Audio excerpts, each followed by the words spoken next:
Back again. Part 3. Grandmere's story. I was a very popular girl when I was young, Julian, said Grandmere. I had many friends. I had pretty clothes. As you can see, I have always liked pretty clothes. She waved her hands down her sides to make sure I noticed her dress. She smiled. I was a frivolous girl, she continued. Spoiled. When the Germans came to France, I hardly took any notice. I knew that some Jewish families in my village were moving away, but my family was so cosmopolitan. My parents were intellectuals, atheists. We didn't even go to synagogue. In case y'all don't know, synagogue is church for Jewish people. She paused here and asked me to bring her a wine glass, which I did. She served herself a full glass, and, as she always did, offered me some too. And as I always did, I said, non merci. Like I said, Mom would go ballistic if she knew the stuff Grandmere did sometimes. There was a boy in my school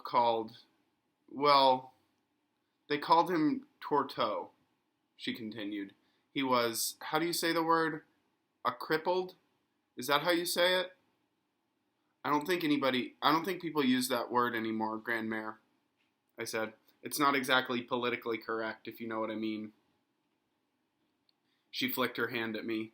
Americans are always coming up with new words we can't say anymore, she said. Alors, well, Tourteau's legs were deformed from the polio. If y'all didn't know this, polio was a disease. It was very common. Not that long ago, less than 100 years ago, there was a big problem with polio, and it caused people to lose the ability to use their legs. People would end up, a lot of people in wheelchairs, and we solved that problem by vaccinating people against it, and then enough people became immune to it. I'm gonna see when the years were exactly that polio was really a big deal. It's a virus. It was a virus, just like the virus that we're dealing with right now.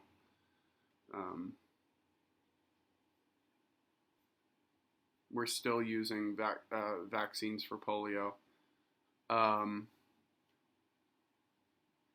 It says here the first polio vaccine was available in the United States in 1955. Thanks to the widespread use of polio vaccine, the United States has been polio-free since 1979, but it's still a threat in some countries. So, that was interesting. That was from the Centers for Disease Control and Prevention website. Anyway, let's keep reading.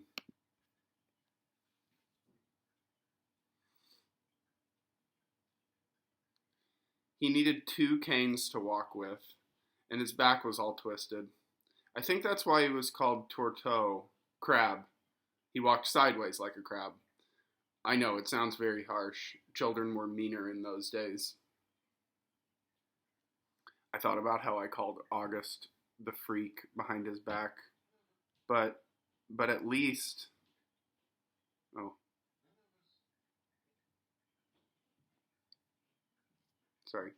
but at least I never called him that to his face. Grandmere continued talking. I have to admit, at first I wasn't into her telling me one of her long stories, but I was getting into this one. Tourteau was a little thing, a skinny thing. None of us ever talked to him because he made us uncomfortable. He was so different. I never even looked at him. I was afraid of him. Afraid to look at him, to talk to him. Afraid he would accidentally touch me. It was easier to pretend he didn't exist.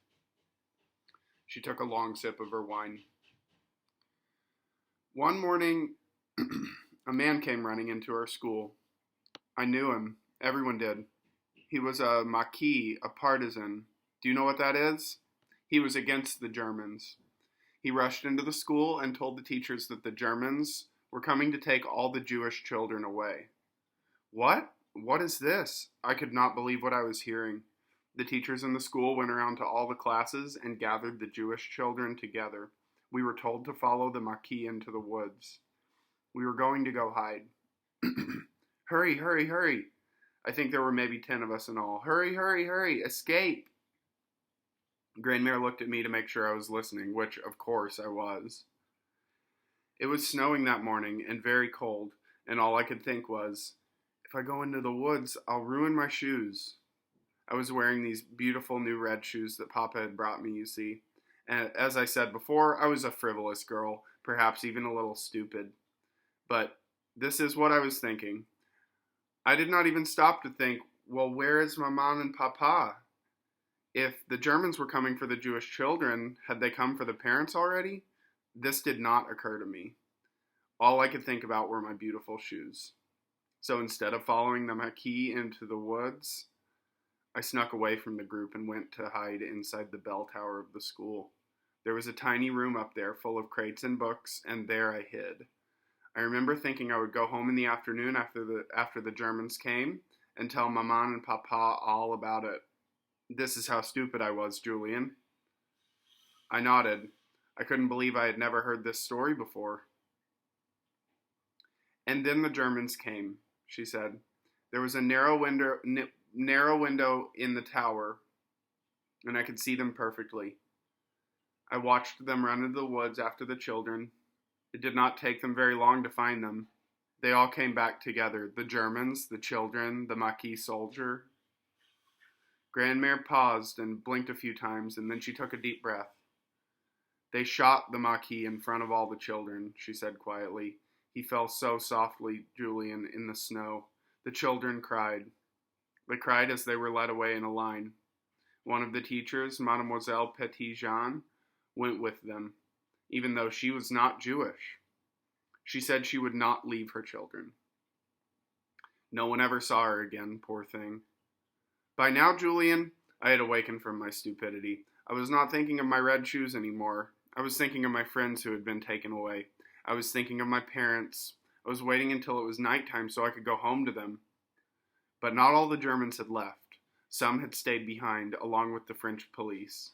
They were searching the school. And then I realized they were looking for me. Yes, for me and for the one or two other Jewish children who had not gone into the woods. I realized then that my friend Rachel had not been among the Jewish children who were marched away, nor Jacob, a boy from another village who all the girls wanted to marry because he was so handsome. Where were they? They must have been hiding just like I was. Then I heard creaking, Julian. Up the stairs, I heard footsteps, up the stairs, coming closer to me. I was so scared. I tried to make myself as small as possible behind the crate and hid my head beneath a blanket. Here, Grandmere covered her head with her arms as if to show me how she was hiding. And then I heard someone whisper my name, she said. It was not a man's voice, it was a child's voice. Sarah, the voice whispered again. I peeked out from the blanket. Tourteau, I answered, astonished. I was so surprised because in all the years I had known him, I don't think I had ever said a word to him, nor him to me. And yet there he was, calling my name. They will find you here, he said. Follow me. And I did follow him, for by now I was terrified. He led me down a hallway into the chapel of the school, which I had never really been to before. We went to the back of the chapel, where there was a crypt. All this was new to me, Julian. And we crawled through the crypt, so the Germans would not see us through the windows, because they were looking for us still. I heard when they had found Rachel. I heard her screaming in the courtyard as they took her away. Poor Rachel. Tourteau took me down to the basement beneath the crypt. There must have been 100 steps at least. These were not easy for Tourteau, as you can imagine, with his terrible limp and his 2 canes. But he hopped down the steps 2 at a time, looking behind him to make sure I was following. Finally, we arrived at a passage. It was so narrow we had to walk sideways to get through, and then we were in the sewers. Can you imagine? I knew instantly because of the smell, of course. We were knee-deep in refuse. You can imagine the smell. So much for my red shoes. We walked all night. I was so cold, Julian. Tourteau was such a kind boy, though. He gave me his coat to wear. It was, to this day, the most noble act anyone has ever done for me. He was freezing, too, but he gave me his coat.